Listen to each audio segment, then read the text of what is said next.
মোটামুটি প্রস্তুতি সম্পন্ন প্রোগ্রাম হচ্ছে, খুব ভালো প্রোগ্রাম হবে, মানুষের সাড়া অসাধারণ।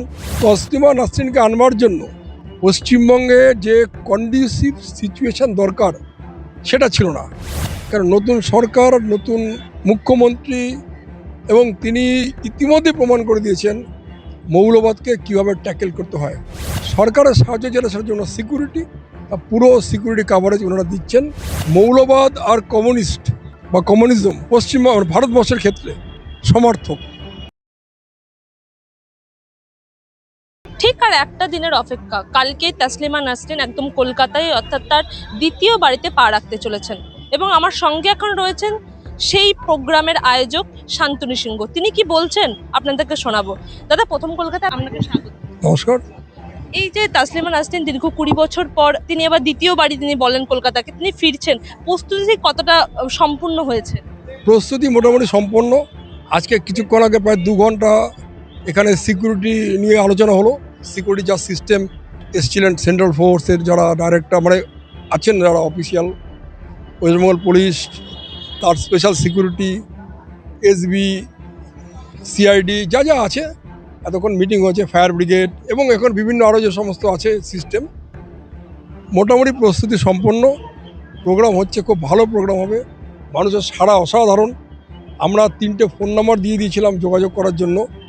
আমরা ভাবতে পারিনি প্রায় 10,000 ফোন এসছে 3টে ফোন নাম্বারে মোট, যে আমরা চাইছি আপনার কাছে প্রোগ্রামে থাকতে। কিন্তু এতদিন কেন ভাবেননি? শ্রমিক ভট্টাচার্য বলল, তারপরে ভাবলেন যে আনা দরকার। এই 20 বছরের এতটা গ্যাপ কেন থাকলো? এতদিন ভাবি না তাই নয়, শ্রমিক ভট্টাচার্য বলেছেন মানেই ভেবেছি। কিন্তু তসলিমা নাসরিনকে আনবার জন্য পশ্চিমবঙ্গে যে কন্ডিউসিভ সিচুয়েশন দরকার সেটা ছিল না। এর আগে 2007 সালে ওনাকে এখান থেকে তাড়িয়ে দেওয়া হয়েছিল, কমিউনিস্ট গভর্নমেন্ট। তারপরে তৃণমূল গভর্নমেন্ট এসছে, তারাও তাড়িয়ে দিয়েছে। তারপরে বিজেপি সরকার এসছে শুভেন্দু অধিকারীর নেতৃত্বে, এবং পশ্চিমবঙ্গ বন্ধু শুভেন্দু অধিকারী আমাদের প্রথম দিনই অ্যাসুরেন্স দিয়েছেন যে আমার সরকারের ভূমিকা আগের সরকারগুলোর মতন হবে না। অ্যাকর্ডিংলি উনি আসছেন। কোনো রকম মৌলবাদের থ্রেট বা কিছু কি পেয়েছেন এখনো পর্যন্ত? আমার ব্যক্তিগতভাবে আমি কোনো মৌলবাদের থ্রেট পাইনি, অন্য যারা আছেন তারাও কেউ পাননি। মনে হচ্ছে এরকম কিছু হবে না, কারণ নতুন সরকার, নতুন মুখ্যমন্ত্রী, এবং তিনি ইতিমধ্যে প্রমাণ করে দিয়েছেন মৌলবাদকে কীভাবে ট্যাকেল করতে হয়। সরকার কি কি দিক থেকে আমাদেরকে সাহায্য করছে? সরকারের সাহায্য যেটা, সেটার জন্য সিকিউরিটি, পুরো সিকিউরিটি কাভারেজ ওনারা দিচ্ছেন।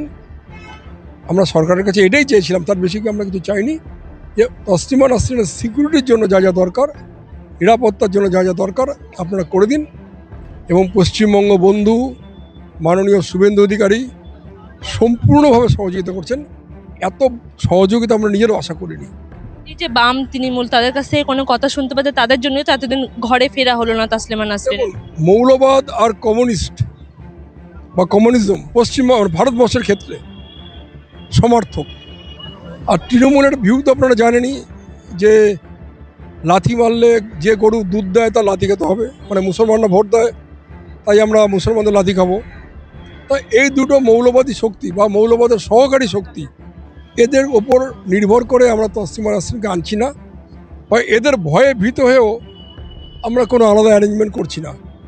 আমরা তসলিমা নাসরিনকে আনছি একটাই বার্তা দিতে, যে পশ্চিমবঙ্গে এখন নতুন একটা আদর্শ নীতির সরকার এসছে, যারা মানুষের যে ভাবাবেগ সেটাকে পরিস্পুষ্ট করতে চায়।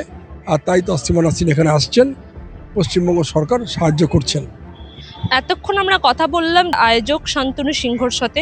তিনি জানালেন যে একটা বিপুল সংখ্যার বাঙালি যে সাড়া, সেই সাড়া তারা পাচ্ছেন, এবং দেখার পালা এখন একটাই বাকি, যে 1 তারিখে ঠিক সফল কতটা হয় এই আয়োজন। ক্যামেরায় আব্দুল আহাদের সাথে আমি শাবনাম, প্রথম কলকাতা।